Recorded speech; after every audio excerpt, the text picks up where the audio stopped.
Bonjour tout le monde et bienvenue à La Chapelle en ligne. Je m'appelle Jonas et je fais partie de l'équipe studio de La Chapelle. Toutes les semaines, il y a des personnes qui joignent à nous pour une première fois. Si c'est toi, je suis content que tu sois là. La Chapelle est une église pour ceux qui n'y vont pas, mais on espère que ce que tu vas vivre aujourd'hui va te donner envie de venir nous voir en personne très bientôt. Sans plus attendre, on écoute le message de David Potier sur la table et l'hospitalité et je te revois un peu plus tard. 1, 2, hey, bonsoir tout le monde! Comment ça va? Ça va bien? Hey, nous avons notre auditoire en ligne qui nous voit en live là, avec des gens. Puis c'est vraiment cool. C'est vraiment cool de pouvoir offrir aux gens qui nous regardent en ligne plus qu'un gars qui regarde le mur puis qui prêche au mur. C'est le fun d'avoir des gens, c'est le fun d'avoir de la réaction, de la participation. Alors, j'aimerais solliciter votre aide quelques secondes pour qu'on puisse saluer notre auditoire en ligne. Est-ce qu'on peut faire du bruit pour notre auditoire en ligne? Allez, allez! Allez, plus fort que ça! Yeah! Y a-t-il des amateurs de classiques de cinéma dans la salle? Des classiques. Quelqu'un aime? Oui? OK. Ton classique du cinéma préféré, c'est quoi? Inglourious Basterds. OK. Je connais pas. Jamais vu. OK. Inglourious Basterds. OK. OK, oui. Quoi d'autre? Quelqu'un d'autre? OK. OK. Connais pas. Inception? Qui a aimé Inception? Super bon. J'ai rien compris, mais c'était vraiment bon. Un de mes préférés, c'est Forrest Gump. C'est-tu bon, ce film-là? Et une de mes scènes préférées, c'est le moment où Petit Forrest se retrouve à la cafétéria tout seul et il n'y a personne avec lui à la table. Et on sent la tension, hein? C'est comme, tu le files, là, tu le sens, t'as mal pour lui, tu souffres avec Forrest. Et tout à coup, il y a une petite fille du nom de Jenny qui arrive, qui s'assoit à la table et commence à lui parler, puis elle dit « C'est quoi ton nom? » Il dit « Mon nom, c'est Forrest. » Et tout à coup, il y a comme une espèce de soulagement. Ah! Forrest n'est plus seul. On a tous ce besoin viscéral d'appartenir. On dit en anglais to belong. Je me souviens, lorsque Karine et moi, on a commencé à faire des enfants, on a fait ça en manufacture, nous autres, on a ouvert une manufacture de bébés, puis là, c'était 1, 2, 3, 4, mais quand on a eu notre premier, ça me frappait parce que quand Anto était petit, puis Karine et moi, on se faisait un hug, il arrivait, puis il disait « Moi aussi, moi aussi, moi aussi ». Puis on s'est aperçu qu'à chaque fois qu'on faisait un enfant, puis qu'on faisait un câlin de famille, le plus petit, c'est toujours « Moi aussi, moi aussi, moi aussi ». Et là, jusqu'à Naya, notre dernière, et maintenant, on a un chien. Et quand on fait un câlin de famille, croyez-le ou non, le chien veut s'en mêler. Man. Le chien vient, le chien veut participer. On a tous besoin de faire partie. On aspire tous à avoir une place à la table. On est dans cette série qui s'intitule La table. Et la semaine passée, on a vu ensemble que nous, parfois, on a l'image mentale de l'Église comme un bâtiment, mais que les premiers chrétiens, l'image mentale qu'ils avaient de l'Église, c'était l'image d'une table. Et notre message de la semaine passée, c'était la table de la communauté. Et on vous a encouragé à vous inscrire à des 5 à 7. C'est encore ouvert, c'est encore le temps. Tu peux aller t'inscrire à un 5 à 7. C'est un petit groupe de 3 à 12 personnes qui se réunissent la semaine pour prier ensemble, manger ensemble, fraterniser ensemble. On t'encourage à le faire, c'est encore ouvert pour toi. Mais ce soir, je veux nous parler de la table d'hospitalité. La table d'hospitalité. Je crois de tout mon cœur que l'Église est appelée à faire ce que la petite Jenny a fait avec Forrest Gump. Elle lui a offert l'hospitalité. Elle lui a ouvert son cœur. Le thème de l'hospitalité est présent partout dans la Bible, dans l'Ancien, dans le Nouveau Testament, dans les enseignements de Moïse, dans les enseignements des apôtres. Mais il n'y a personne, jamais personne, dans toute l'histoire qui a démontré une hospitalité aussi radicale que Jésus de Nazareth. On va lire ensemble Luc chapitre 19, verset 1. Jésus entra dans Jéricho et traversa la ville. Alors, un homme du nom de Zachée, qui était le chef des péagers. Les péagers, c'est des collecteurs de taxes. On les appelait des publicains à l'époque. On va revenir là-dessus. Le chef des péagers, et qui était riche, cherchait à voir qui était Jésus, mais il ne pouvait pas à cause de la foule, car il était de petite taille. Il courut en avant et monta sur un sycomore, c'est un arbre, pour le voir, parce qu'il devait passer par là. Lorsque Jésus fut arrivé à cet endroit, il leva les yeux et lui dit « Zachée, hâte-toi de descendre, car il faut que je demeure aujourd'hui dans ta maison. » Zachée se hâta de descendre et le reçut avec joie. À cette vue, tous murmuraient et disaient, « Il est allé loger chez un homme pécheur. » C'est fou le jugement qui se passe ici, là. Puis, il y a tellement de jugement sur Zachée, OK? Mais il y a même le jugement sur Jésus. Il dit, il ne nomme même pas. Lui, là, il est allé loger chez un homme pécheur. Mais Zachée, debout devant le Seigneur, lui dit, « Voici, Seigneur, je donne aux pauvres la moitié de mes biens, et si j'ai fait quelque tort de quelque chose à quelqu'un, je lui rends le quadruple. » Jésus lui dit, « Aujourd'hui, le salut est venu dans cette maison, parce que celui-ci est aussi un fils d'Abraham. » Verset 10, « Car le Fils de l'homme est venu chercher et sauver ce qui était perdu. » Car le Fils de l'homme est venu chercher et sauver ce qui était perdu. 3 pensées ce soir sur l'hospitalité. La première, l'hospitalité inclut l'étranger. Nous, on lit cette histoire-là, Jésus mange avec Zachée, puis on trouve ça cute. Hein? C'est comme, Jésus aime le petit bonhomme, Jésus accueille le petit bonhomme. On trouve ça cute, mais je peux dire une chose. Pour les gens qui ont assisté à cette scène-là, à cette époque-là, pour les premiers lecteurs de l'Évangile de Luc, je peux te garantir une affaire, c'était pas cute. Pour eux, c'était offensant. Tous murmuraient et disaient, il est allé loger chez un pécheur. Pourquoi les gens sont offensés? Parce que Zachée est un péager, un publicain, un collecteur de taxes. Et à l'époque, c'était les gens les plus méprisés. Tu avais les pécheurs, les prostituées et les collecteurs de taxes. Il y avait une catégorie à eux tout seuls. Pourquoi? Parce que les collecteurs de taxes étaient des Juifs qui travaillaient pour l'Empire romain. Les Romains les payaient. En fait, non, les Romains ne les payaient pas. Les Romains disaient, nous, on veut 50% d'impôts, servez-vous. Faites ce que vous voulez. Alors, eux, ils allaient collecter leurs confrères juifs, puis ils disaient, hey, 70%. Puis ils donnaient 50% à Rome. Alors, c'était des traîtres envers leur nation, mais c'était aussi des voleurs envers leurs voisins. Nous, on lit ça, on dit, ah, Jésus est tellement cool, Jésus est tellement inclusif, on trouve ça nice. J'aimerais te dire ceci, si tu trouves nice cette histoire-là, c'est parce qu'il n'y a plus de collecteurs de taxes aujourd'hui. Parce que s'il y en avait, imagine ton cousin qui travaille comme collecteur de taxes pour les talibans. OK? Et les talibans exigent 50%, ils t'en chargent 70%, puis après ça, tu le vois faire le party avec sa gang, dans sa grosse maison, sa piscine puis son barbecue. Tu ne l'aimerais pas, le collecteur de taxes, OK? Tu ne trouverais pas ça le fun. Personne n'aurait mangé avec Zachée, mais Jésus va loger chez lui. Jésus lui offre l'hospitalité. Question, est-ce que tu pratiques l'hospitalité? Il y en a qui disent, oui, moi. Oui, je reçois souvent des gens, je reçois ma famille, je reçois mes amis à la maison. Je suis une personne très, très, très hospitalière. J'aimerais dire, mais ce n'est pas l'hospitalité, ça. Ça, c'est la fraternité. Je reçois mes amis, je reçois ma famille, c'est la fraternité. Et c'est une bonne chose. Mais ce n'est pas l'hospitalité. L'hospitalité, le mot grec dans le Nouveau Testament, c'est philoxénia, qui vient de deux mots, qui vient de philios, qui veut dire amour, et de xénos, qui veut dire étranger. L'hospitalité, c'est l'amour de l'étranger.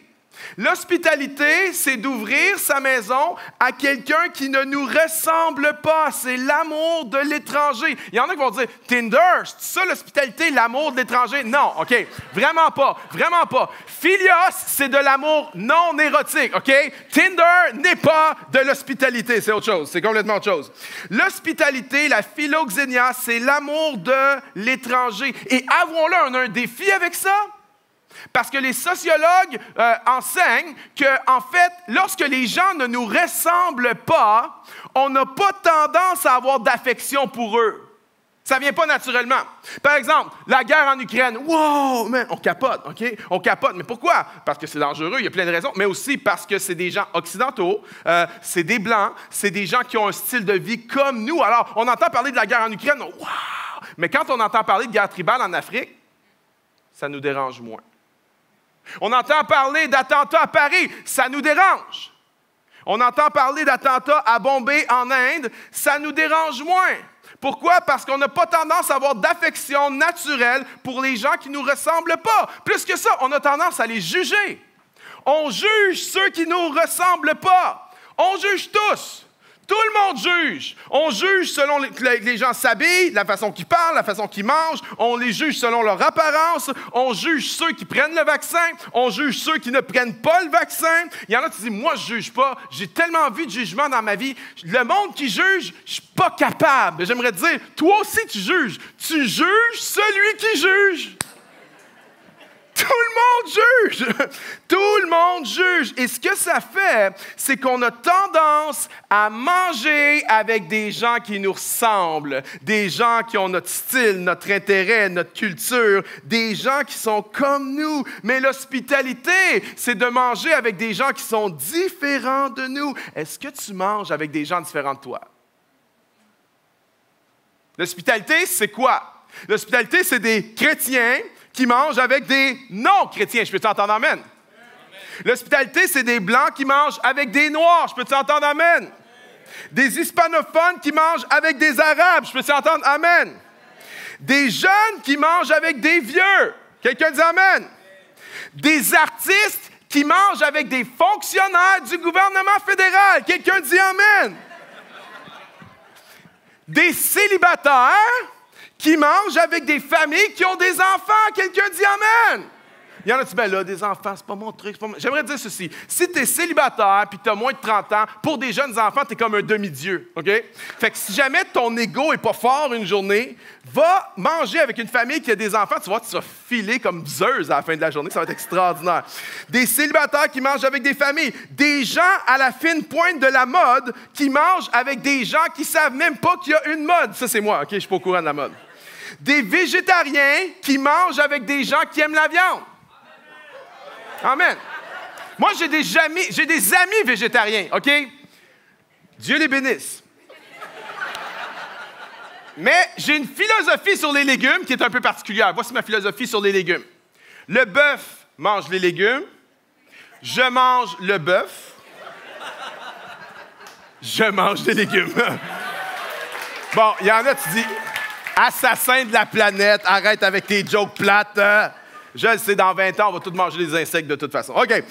Des riches qui mangent avec des pauvres. Quelqu'un dit amen? Mais aussi des pauvres qui mangent avec des riches. Tu sais quoi la différence? Voici la différence. Des riches qui mangent avec des pauvres, c'est des riches qui invitent des pauvres chez eux. Hey, viens, on va te faire goûter à ça, des huîtres, t'as jamais mangé ça. Hey, viens-t'en. Il va y avoir du homard puis du caviar avec ça, ça va être malade. Des riches qui mangent... Mais des pauvres qui mangent avec des riches, c'est le pauvre qui invite le riche à manger puis que le riche accepte l'invitation.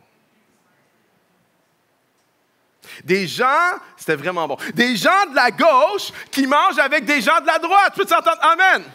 C'est Gabriel Nadeau-Dubois qui invite Éric Duhem à souper.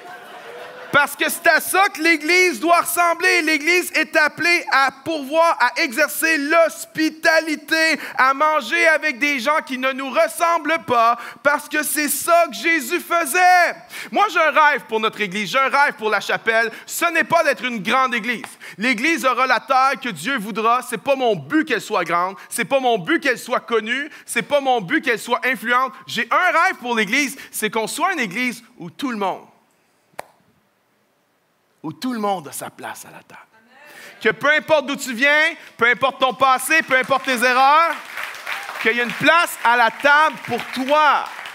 Mon rêve, c'est qu'on soit assez large de cœur pour qu'il y ait une place pour tout le monde à la table. Puis je sais que c'est une utopie, je sais que c'est un beau rêve, je sais que ça ne sera jamais parfait. Je sais que ce n'est pas juste la job de l'Église, c'est la job de la personne aussi. Souvent, il y a beaucoup de gens qui sont dans une posture d'attente. On attend que les gens nous fassent notre place, mais il y a une place pour toi, il faut que tu apprennes aussi. C'est dans les deux sens. Et des fois, certaines personnes ont beaucoup de la difficulté à prendre leur place. Mais mon rêve, c'est qu'on ait cette Église-là où chacun a une place à la table. Il y en a, c'est plus difficile pour toi, les relations. Notre rêve, c'est que tu trouves ta place à la table. Parce qu'on croit que lorsque tu trouves ta place à la table, des changements profonds commencent à prendre place. C'est mon deuxième point. L'hospitalité, non seulement inclut l'étranger, mais l'hospitalité est un moyen de guérison. Qu'est-ce qui s'est passé avec Zachée lorsque Jésus l'a invité à la table? Voici ce qui s'est passé, verset 8. je donne aux pauvres la moitié de mes biens. Et si j'ai fait du tort à quelqu'un, c'est comme, oui, bro, vraiment, OK? Si j'ai fait du tort à quelqu'un, je lui rends le quadruple. Il savait très bien ce qu'il disait. L'hospitalité de Jésus a tellement touché Zachée que ça a guéri sa vie. Parce qu'il y a un lien entre être inclus et être guéri. Il y a un lien très fort entre l'inclusion et la guérison. L'hospitalité, ce mot en français, vient de la même racine que le mot hôpital. Et un hôpital, à l'origine, au tout début, c'était la maison pour l'étranger. Il n'y avait pas d'hôtel, c'était la maison pour l'étranger. Avec le temps, les hôpitaux sont devenus un endroit de guérison. Mais il y a un lien profond entre l'inclusion et la guérison. Lorsque tu es bienvenu en quelque part, peu importe tes erreurs, peu importe qui tu es, peu importe tes struggles, peu importe tes défis spirituels du moment, lorsque tu es bienvenu quelque part, ça vient créer en toi une forme de guérison, une forme de transformation. Sky Jetiani a dit ceci, « Nos maisons doivent être des hôpitaux et des refuges de guérison qui rayonnent la lumière du ciel. Et nos tables à manger doivent être des tables d'opération, l'endroit où les âmes brisées sont restaurées à nouveau. Lorsqu'on abaisse notre défense, lorsqu'on enlève nos façades et qu'on commence à être vraiment présents les uns avec les autres, alors la puissance guérissante de l'Évangile peut commencer ton travail. » Cet auteur-là dit « Ta maison, c'est un hôpital. » Nous, souvent, on voit notre maison comme « Ah, c'est mon havre de paix, c'est mon petit coin à moi, c'est mon petit paradis, c'est mon petit... » Non, non, ta maison, c'est un hôpital. Ta table, c'est une table d'opération pour permettre au Saint-Esprit de faire des opérations à cœur ouvert et de guérir des gens qui ont le cœur brisé, de guérir des gens qui ont le cœur malade, de guérir des gens qui ont le cœur dur, de guérir des gens dont le cœur est dans les ténèbres. Et le Saint-Esprit, mon ami, est le spécialiste de la transplantation cardiaque, des pontages cardiaques, de la chirurgie cardiaque, mais il a besoin d'une table d'opération. Le Saint-Esprit veut agir, mais sa table d'opération, c'est ta table. C'est ma table. C'est là que ça se passe. Ce n'est pas de notre œuvre, c'est son œuvre, mais c'est ta table. C'est à ta table que ça va prendre place. Il y a une guérison à la table. Derek Black était un jeune homme de 19 ans qui avait grandi dans une famille de suprémacistes blancs. Bon, c'est quand même paradoxal que le gars s'appelle Black, puis il est dans une famille de suprémacistes blancs, mais c'était son Derek Black. Et lui, ce jeune homme-là, c'était le fils de Don Black.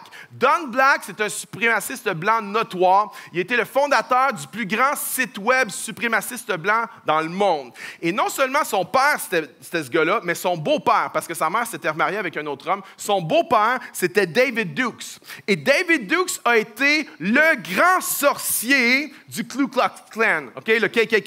C'était lui qui était en charge. Alors, ce jeune homme-là, Derek Black, a vraiment grandi dans un climat où non seulement le racisme, mais la suprématie blanche, toute cette idéologie diabolique-là, s'était cultivée et c'était normal. Et plusieurs le voyaient. C'était un jeune homme qui était tellement enragé, tellement hargneux, tellement raciste que plusieurs dans ce gang-là le voyaient comme l'héritier, le prochain qui allait prendre la place. Puis, il s'est inscrit à une université en Floride, puis il était underground parce que personne ne savait qui il était vraiment.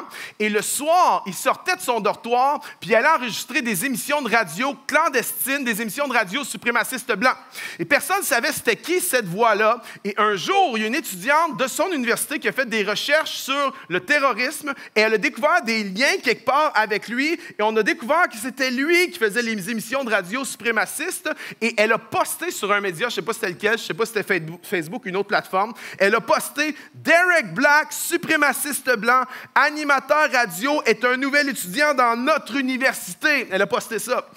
Les commentaires ont rentré, ça affluait. 1000 pages, pas 1000 commentaires, 1000 pages de commentaires. Ce gars-là était complètement isolé sur son campus. Personne ne lui parlait, personne ne voulait rien savoir de lui. Mais un jour, quelques semaines plus tard, il y a un autre gars qui s'appelait Matthew Stevenson. Et Matthew Stevenson était un juif orthodoxe. C'était un des seuls juifs sur son campus universitaire. Et lui, ce qu'il faisait, c'est que les vendredis soirs, il faisait des Shabbat meals, des repas de sabbat puis il invitait des gens comme ça, random, pour qu'ils puissent découvrir c'était quoi la culture juive et participer à ça. Et Stevenson a eu l'audace d'inviter Derek Black à un Shabbat meal, sachant que Black n'était pas seulement un suprémaciste blanc notoire, mais sachant que Black était aussi un antisémiste notoire, il l'a invité quand même. Il lui a ouvert sa table. Et lentement, repas par repas, Shabbat après Shabbat, les points de vue, la vision du monde de Derek Black a commencé à changer. Plutôt que de voir un monde qui est dominé par le blanc, il a commencé à voir qu'il y a juste une race humaine et qu'on est tous égaux et qu'on vient tous de la même place et qu'on est tous créés à l'image de Dieu et qu'une couleur ne doit pas dominer sur une autre. Et ses vues ont changé. Le gars a renoncé à ses doctrines suprémacistes blanches et aujourd'hui, ils donnent des conférences ensemble. Les deux parlent de racisme. Les deux, ensemble, amènent la guérison. Mais ça a commencé, cette transformation-là a pris place lorsqu'il y a quelqu'un qui a eu l'audace d'ouvrir sa table. Hospitalité. Est-ce qu'on peut applaudir le potentiel de la table ensemble, mes amis? Wow! Ta maison, c'est un hôpital. Ta table, c'est une table d'opération pour permettre au Saint-Esprit de faire des chirurgies à cœur ouvert. L'hospitalité, si c'est le Seigneur, dis que je finis ma prédication, je le prends après, OK?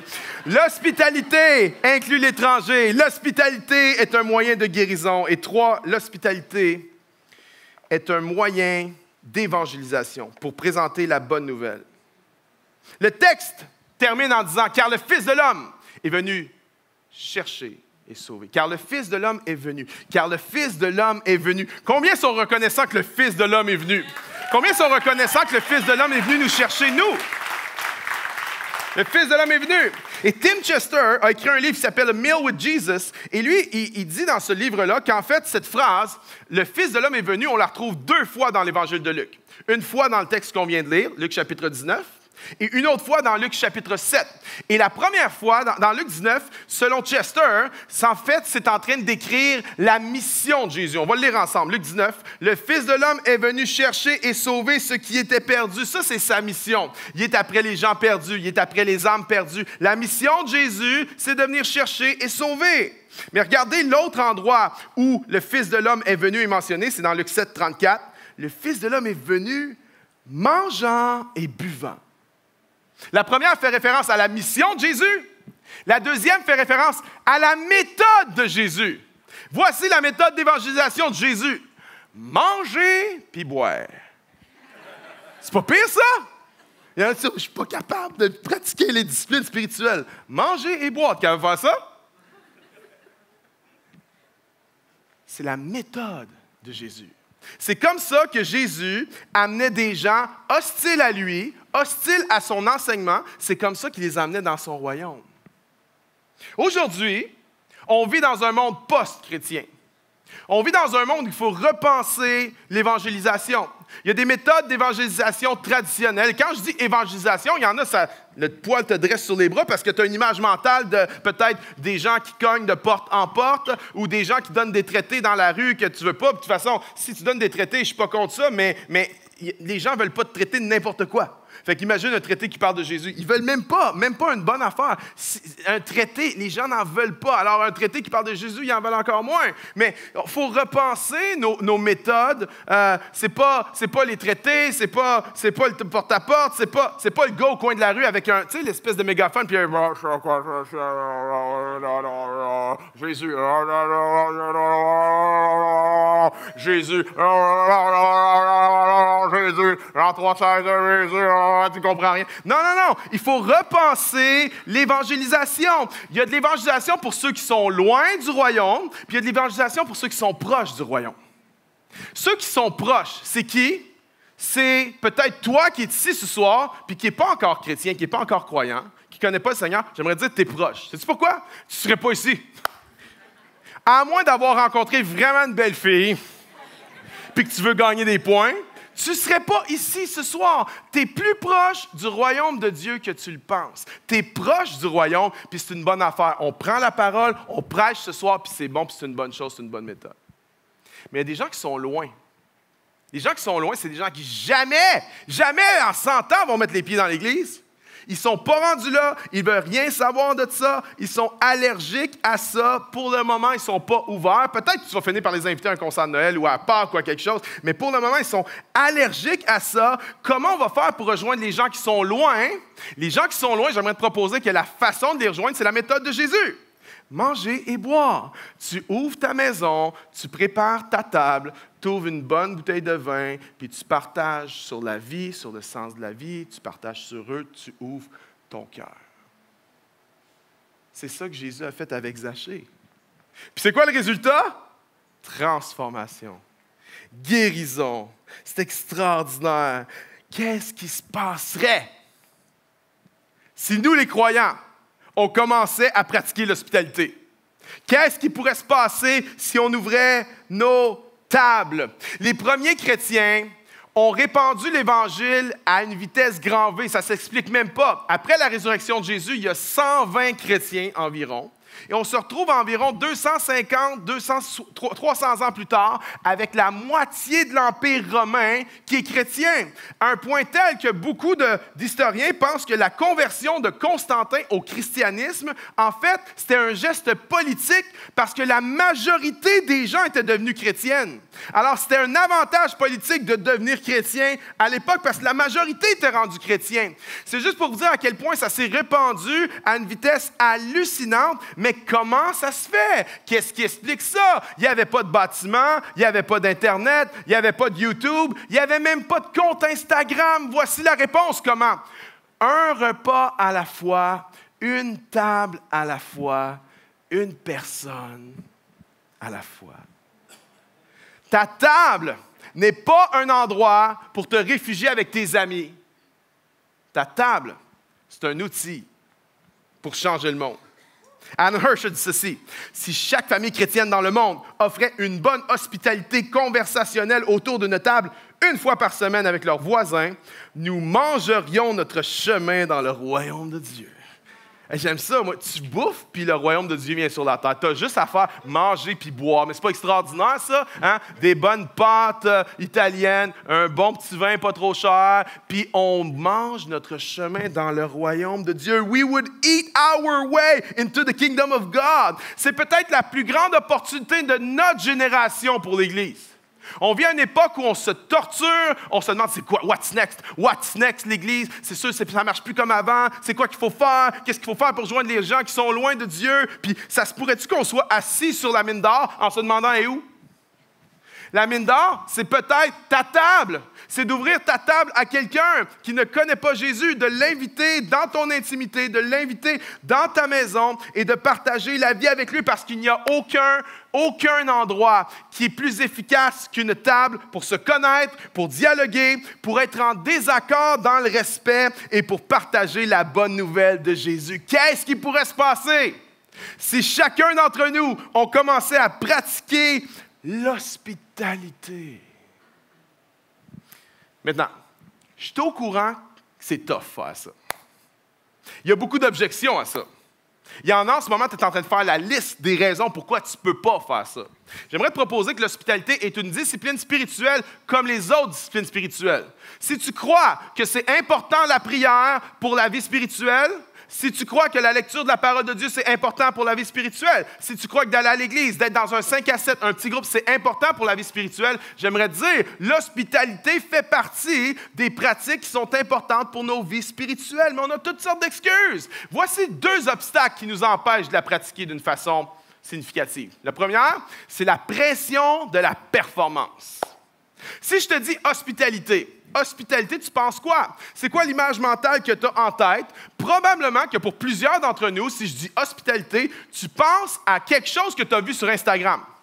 Une photo d'une table longue, 1 kilomètre de long, dehors l'été, avec les lumières suspendues, avec la vaisselle parfaite, les couverts parfaits, tout bien placé, tout parfait. Tu dis, c'est tellement parfait, moi je ne serais même pas capable d'imaginer ça, mais tout est bien placé, tout est parfait. Hein? Tout le monde a de l'air content, tout le monde sourit, tout le monde a de l'air d'un top modèle suédois autour de la table. La bouffe a de l'air d'être préparée par un chef d'un resto 3 étoiles Michelin. Ça, c'est l'image mentale qu'on a de l'hospitalité. Mais si c'est ça, notre vision de l'hospitalité, ça disqualifie 99% d'entre nous. Pourquoi? Il y en a, tu ne peux pas avoir ça. Pour plusieurs raisons. Il y en a, tu ne peux pas, tu es étudiant. Tu restes en chambre. Il y en a, tu peux pas, tu as des enfants. Dès que tu places la table comme il faut, ils passent en arrière puis ils mettent stop la table. Il y en a, tu n'es pas bon en cuisine, OK? Tu n'es pas un expert de la bouffe. Il y en a, ta vaisselle ne fit pas. Tu as un couvert bleu avec un couvert vert, avec un couvert brun, ça ne fit pas ensemble. Puis pour la majorité d'entre nous, on ne peut pas faire ça. Pourquoi? On n'est pas suédois. Mais ça, ce n'est pas l'hospitalité, ça, c'est la pression de la performance. Et si on a une vision performance, on va se trouver plein d'excuses. Puis il y en a, tu te trouves des excuses en ce moment. Tu dis, oh, chez nous, c'est à l'envers, je ne peux pas recevoir du monde. Fais le ménage, alléluia, ça va être bon pour toi. Il y en a, tu dis, je n'ai pas une grande maison, j'ai juste un tout petit appart. Invite seulement quelques personnes. Il y en a, tu dis, j'ai un coloc, je ne peux pas inviter. Mets ton coloc dehors. Il y en a, tu dis, je ne suis pas bon pour cuisiner. Je ne suis pas bon. Hey, Google! Comment faire cuire des pâtes? OK. Si c'est trop, Uber Eats, tu peux commander. Il y en a qui disent, mais j'ai des enfants. C'est pas une maladie contagieuse d'avoir des enfants. Tu peux recevoir des gens. Il y en a qui disent, mais je peux pas, moi je suis trop introverti. Les introvertis dans la salle? OK? Moi, je suis le king des introvertis. Tu ne peux pas me battre sur le spectre de l'introversion. Je suis hyper introverti. Voici le conseil d'un introverti notoire à d'autres introvertis pour pratiquer l'hospitalité. OK? Plusieurs fois dans la soirée, tu dis juste, excusez-moi, il faut que j'aille aux toilettes. Tu t'en vas dans la salle de bain, tu fermes la porte, tu barres la porte, puis après ça, tu fais... Ah.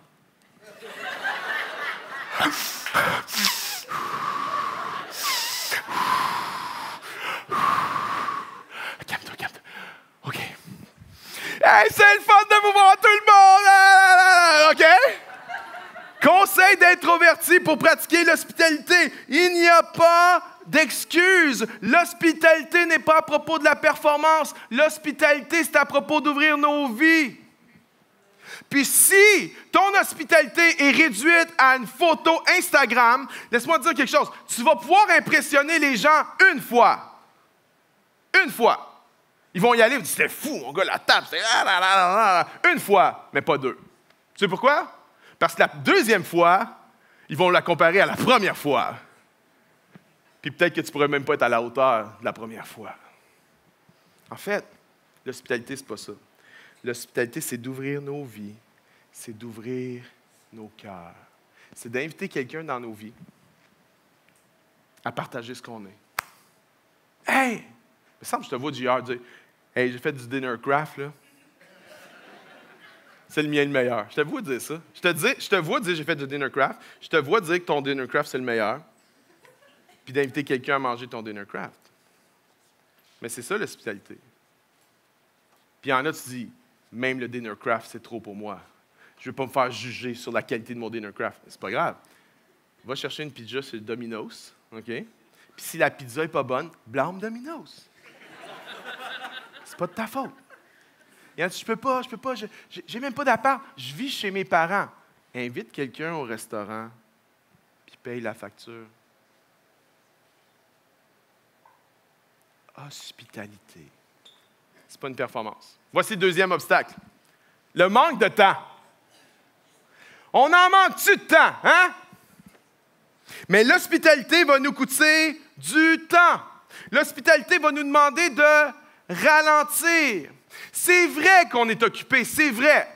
C'est vrai qu'on a souvent trop d'affaires dans notre assiette, c'est vrai. Mais avouons-le, souvent on a trop d'affaires dans notre assiette, mais il y a beaucoup de choses qui sont futiles. Les meilleurs d'entre nous ici, c'est au moins 2 heures par jour sur les médias sociaux, sur les plateformes. Minimum. 3 à 4 heures par jour de Netflix. Ça fait 6 à 7 heures par jour de choses pas mauvaises, mais qui peuvent être futiles. Je ne sais pas si vous connaissez l'expression anglophone « the show hole ». The show hole. Quelqu'un a déjà entendu ça? OK? Ce matin, j'ai traduit cette expression-là par le trou du show, mais je dis non, mauvaise traduction. Le trou du show, c'est pas une bonne traduction. Le vide du show, the show hole. Le show hole, c'est ce que tu ressens quand tu vas écouter une série en rafale sur Netflix, puis que la série se finit. The show hole. Le vide du show. C'est ce que tu ressens quand tu écoutes 11 saisons de Walking Dead sur Netflix. Puis là, tu fais « Oh, crap! Il n'y aura pas de saison 12! Ah! » Mais je ne sais même pas pourquoi je l'écoute. C'est toujours la même affaire. Ça fait 11 saisons de... Ma femme est plus capable, elle est comme « Sérieux? Sérieux? Toujours la même affaire. Je le sais. » À un moment donné, je les écoutais en fast-forward. Mais il fallait que je les écoute quand même. Puis là, tu arrives à la fin et tu dis « Crap, il n'y aura pas de saison 12 de Walking Dead, c'est épouvantable! » Ou bien non, tu arrives à la dernière saison de Game of Thrones, puis ils ont tué ton personnage, tu comprends? Il est mort! Mauvaise fin, c'est fini! The show hole. En fait, the show hole, c'est ce que tu ressens quand tu as utilisé ton temps si précieux d'une manière si futile. Puis quand le show est fini, il n'y a plus rien pour te remplir. The show hole. Voici pourquoi je dis ça. Je dis ça pour qu'à l'avenir, à chaque fois que tu vas regarder une série sur Netflix, tu vas te sentir coupable. Non, c'est pas pour ça. Non, c'est pas pour ça. Voici pourquoi je dis ça. Je dis ça pour nous démontrer qu'on en a du temps.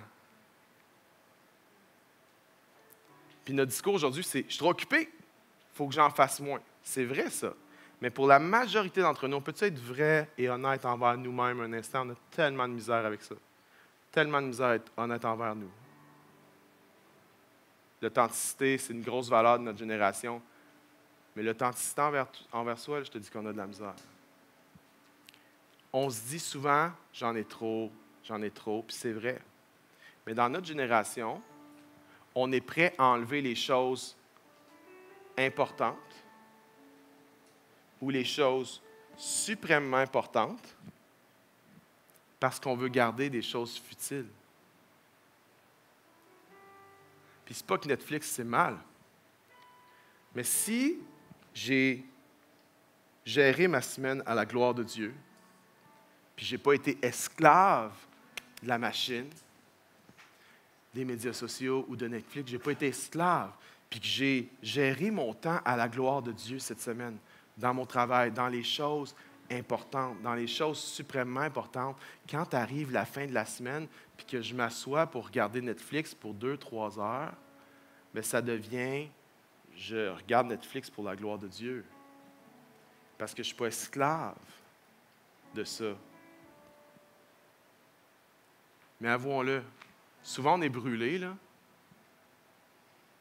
Puis ce qui nous brûle vraiment, c'est pas le travail.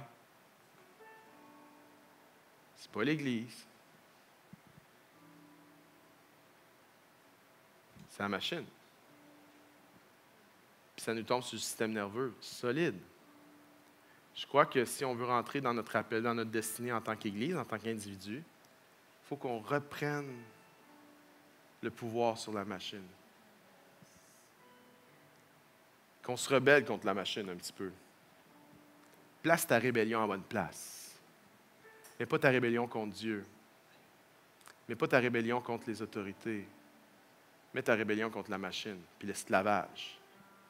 Mets ta rébellion contre l'ennemi de ton âme, qui veut te faire un écran de fumée, qui te faire croire que tu vas trouver satisfaction là-dedans, dans ce truc-là, alors que c'est. Puis ça peut avoir son utilité pour du repos, pour du divertissement, mais c'est un très mauvais maître. Puis si on veut pratiquer des choses comme la prière, comme la communion fraternelle dans nos 5 à 7, comme l'hospitalité, il va falloir qu'on renonce à des choses futiles pour prendre les choses qui sont importantes. J'ai rencontré plein de gens qui disent « Ah, moi, je ne veux plus y aller à l'église. Je ne veux plus y aller. » Il y en a que ça peut arriver que des gens ont été brûlés parce qu'ils ont trop fait de choses pour l'église. Ça peut arriver, OK? Mais je crois que, en général, ce qui nous a brûlés, ce n'est pas l'église. Ce qui nous a brûlés, c'est notre compte Netflix puis notre compte Instagram. Parce que c'est ça qui nous accapare constamment. On en a du temps.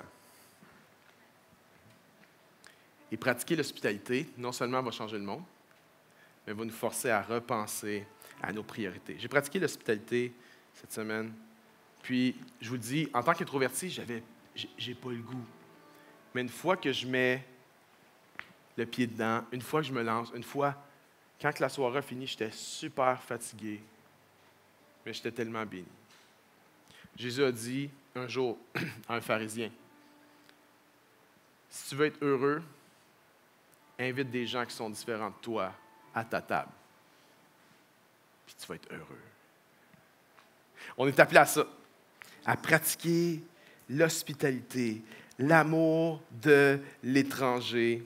On est appelé à intégrer ça à nos pratiques spirituelles. C'est pour ça qu'on a lancé l'initiative, pour faire un premier step, OK? C'est facile, c'est un step facile. C'est pas comme arrêter quelqu'un dans la rue et dire « Hey, je t'invite à manger. Zaché, descends du banc, je dois... » Non. Voici un premier step facile. Devine qui vient manger. Devine qui vient manger, OK? Et l'idée, c'est, il y a une bannière sur le site web. Tu vas cliquer, celle-là. Tu vas cliquer là-dessus, OK? Puis tu t'inscris. Tu donnes tes coordonnées, tu choisis la date dans le week-end. C'est un week-end au complet. Tu choisis la date dans le week-end que tu es disponible. On va te poser des questions sur ton quartier, si tu as une voiture, si tu as des enfants. On va essayer de matcher les gens qui ont des enfants dans des endroits qui sont kids-proof ou kids-friendly. Et tu t'inscris, puis c'est comme un blind date, mais pour un souper, OK? Et les maisons, les autres, sont toutes choisies par le staff de la chapelle. Alors, c'est safe, OK? Fait que voici ce qui n'arrivera pas. La fille ne va pas se retrouver chez un gars tout seul, le gars qui cherche une fille, tu sais. Hey, salut, ça va? Ouais. Ah, y a-t-il d'autres mondes? On est-tu seul? Ouais, on est tout seul. Non, OK, ça n'arrivera pas. Voici ce qui n'arrivera pas non plus, OK? Après une demi-heure, quelqu'un te sort un dépliant et dit « Voici dans quoi je travaille, moi. Et si tu embarquais avec moi, on pourrait faire de l'argent ensemble. » Ça n'arrivera pas non plus, OK? Ce n'est pas le but de ces rencontres-là. Le but, c'est vraiment de connecter spirituellement, OK? Puis, tu vas peut-être tomber sur JR, sa famille. Tu vas peut-être tomber sur ma famille, je ne sais pas. Mais tu vas connecter avec des gens. C'est un endroit safe. Quelques jours avant, on va t'envoyer les coordonnées de la personne. Puis l'autre va pouvoir t'appeler et dire « OK, je m'appelle David, mon adresse c'est ça, on se rencontre à telle heure, on a hâte de te voir. » Puis, il va y avoir de la diversité, par exemple. Tu peux tomber sur une famille haïtienne, tu peux tomber sur une famille africaine, tu peux tomber sur quelqu'un qui a une culture d'Amérique du Sud ou quelqu'un d'un peu plus européen. Et on va apprendre à pratiquer l'hospitalité les uns envers les autres. OK? Alors, je te défie, tu as 7 jours pour t'inscrire. OK? Prochaine semaine, on s'inscrit. Puis, on fait ça à la fin du mois. Maintenant, il y en a, tu te dis, mais là, c'est cool, mais l'hospitalité, c'est juste la personne qui va recevoir qui va la pratiquer. Non. Non. Jésus, il n'a pas reçu Zaché chez lui. Il s'est invité c'est dur, hein? Invité chez Zaché, c'est vraiment tough. Juge-moi pas, c'est tough de dire ça. Jésus s'est invité. Jésus avait compris que l'hospitalité, c'est dans les deux sens. C'est pas juste l'autre qui donne et l'invité qui reçoit. Non, que je sois hôte ou invité, je donne et je reçois. Puis il y a certaines cultures qui ont compris ça plus que les autres, OK? Moi, je suis québécois de souche, québécois de naissance. J'avais pas catché ça, que l'hospitalité, c'était à deux sens. Mais j'ai des amis. Quand j'ai commencé à inviter des amis, par exemple, qui venaient de la Suisse à la maison à manger, je me suis rendu compte qu'eux autres, tes invites, ils arrivent toujours avec une boîte de chocolat. Hein? Ça, c'est des Suisses. Tu invites un Français à manger, il va arriver avec quoi? Avec une bouteille de vin. Hein? T'invites un Québécois à manger, il va arriver avec rien. Rien. Puis il va être fier en plus. C'est normal, mais moi je ne savais pas. C'est juste quand j'ai commencé à inviter des Européens, j'étais comme, pourquoi ils amènent toujours un cadeau? Pas besoin de rien amener. Voyons donc, je suis l'invité, tu comprends? Mais non, c'est parce que l'hospitalité, ça marche dans les deux sens. C'est pas l'autre qui donne, l'invité qui reçoit. C'est l'autre qui donne et qui reçoit, et l'invité qui donne et qui reçoit. Puis je suis pas en train de dire que si tu t'inscris à Devine qui vient manger, il faut que tu arrives avec un cadeau. C'est pas ça que je suis en train de dire. Je suis en train de dire que la posture de cœur dans laquelle tu dois y aller, c'est pas une posture de recevoir, c'est une posture de donner. Vous êtes d'accord avec moi? Ça va être vraiment nice, cette affaire-là. OK? Puis c'est un bon step, c'est un bon début. Alors voici ce que j'aimerais faire. J'aimerais prier pour nous. Commence à prier pour toi. Commence à parler à Dieu. Le Seigneur, je te demande pardon. Je te demande pardon pour mon égocentrisme. Je te demande pardon que souvent ma maison, c'est vu comme mon havre de paix à moi, alors que tu m'appelles à voir ma maison comme un hôpital. Que ma table, c'est vu comme quelque chose qui est pour moi et mes amis, mais que tu m'appelles à ce que ma table soit une table d'opération. Seigneur, je te prie, pour chacun d'entre nous, je te prie de nous aider, Seigneur, à sortir de notre confort, à trouver la vie là où elle est vraiment. Souvent, on croit trouver la vie dans des choses futiles, alors que la vie, elle est dans les choses d'en haut, pas dans les choses d'en bas. Père, je te prie que tu nous fasses réaliser notre appel, que tu nous fasses réaliser le potentiel de la table, le potentiel de l'hospitalité. Père, je prie que tu fasses de nous une église où tout le monde a une place à la table, où personne n'est laissé en arrière, où on exerce la fraternité, mais aussi l'hospitalité envers ceux qui ne te connaissent pas. Seigneur, que nos maisons, que nos tables soient des lumières dans nos quartiers, dans nos rues, des endroits, Seigneur, où on partage sur toi et sur la vie, des endroits où on accueille, des endroits où les gens sont guéris et transformés, des endroits où il y a des gens qui étaient comme des Zachée, qui vont être transformés dans des personnes qui sont des fils et des filles d'Abraham. Père, je te prie pour moi. Je te demande pardon pour mon égocentrisme. Je te demande pardon pour toutes les fois où j'ai été centré sur moi et sur mes choses. Père, je prie que tu m'aides à revenir en mission. Je te prie, Seigneur Dieu, que tu nous aides à nous secouer et à nous replacer dans la mission que tu nous as confiée. Et cette mission-là, elle ne sera pas lourde, elle ne sera pas écrasante si on la fait avec toi. Non. Elle va même nous donner la vie. Elle va nous communiquer la vie. Père, fais de nous cette église d'hospitalité dans le beau nom de Jésus-Christ. Et tout le monde qui le veut, avec moi, dit Amen. Est-ce qu'on peut applaudir le Seigneur ensemble?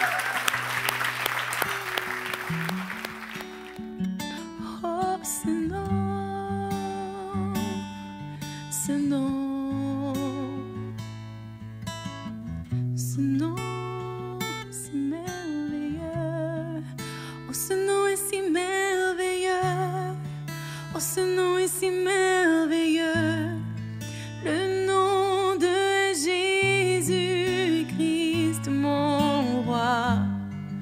Oh, ce nom est si merveilleux, sa beauté est sans pareil. Oh, ce nom est si merveilleux, le nom de Jésus. Oh, ce nom est si merveilleux.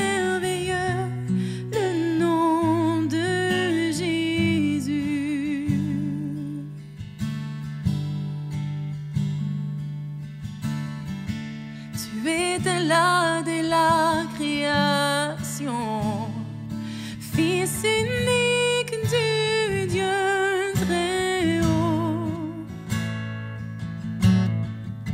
les mystères de ta gloire révélés en toi, Christ notre Seigneur. Oh, ce nom est si glorieux, oh, ce nom est si glorieux.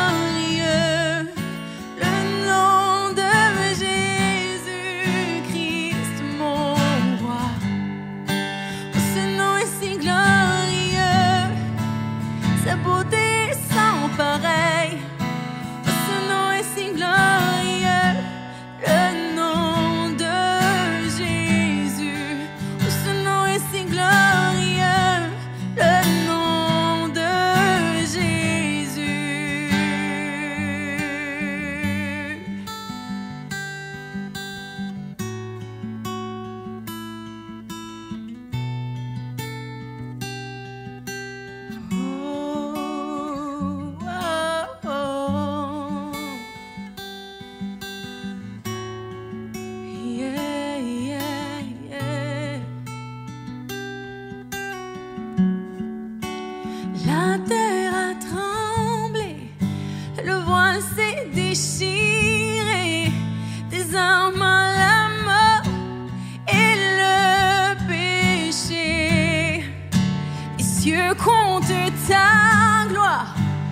cours de ta victoire, car tu es le roi ressuscité. Tu es sans rival, tu es sans égal, Dieu, tu triomphes à tout jamais. À toi soit le règne, à toi soit la gloire, car ton nom surpasse tout autre nom. Oh, ce nom est victorieux, oh, ce nom est victorieux, le nom de Jésus-Christ, mon roi. Oh, ce nom est victorieux, sa puissance est sans pareil. Oh, ce nom est victorieux, le nom de Jésus. Oh, ce nom est victorieux, le nom de Jésus. Oh, ce nom est victorieux, le nom de Jésus.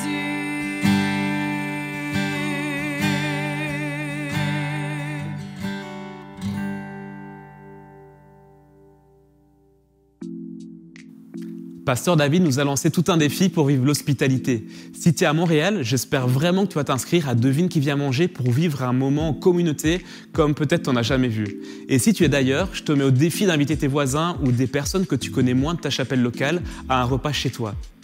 Je t'invite aussi à te joindre à Loïc, notre pasteur de la chapelle en ligne, demain à midi par Zoom. On va parler du message et prier avec d'autres personnes de l'église dans l'after.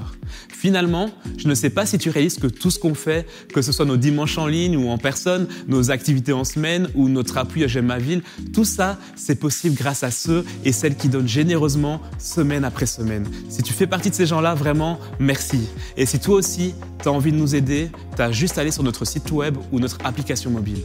Et voilà, c'est déjà tout pour aujourd'hui. Je te souhaite une bonne semaine.